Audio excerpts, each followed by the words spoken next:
अब पटना की, क्योंकि गृह मंत्री अमित शाह से चिराग पासवान की मुलाकात हुई। बड़ी बात यह है कि सीट शेयरिंग के फॉर्मूले के बाद,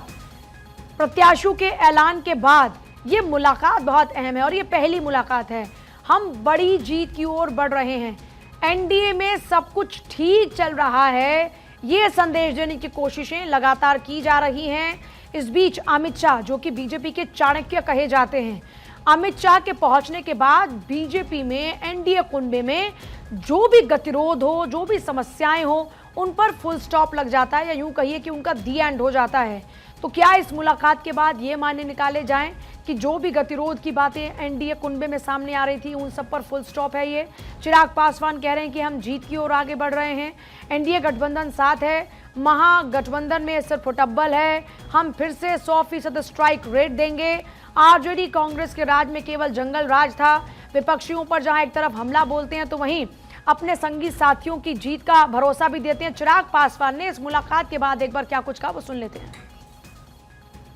केंद्रीय गृह मंत्री आदरणीय अमित शाह जी बिहार के दौरे पर हैं और हम लोगों के गठबंधन की ये खूबसूरती और ये ताकत है कि हम लोग एक दूसरे का हाथ पकड़कर, एक दूसरे का सहयोग कर गठबंधन को मजबूती देते हुए एक ऐतिहासिक जीत की ओर अग्रसर हो रहे हैं,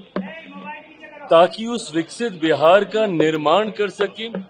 जो मेरे प्रधानमंत्री जी के लक्ष्यों में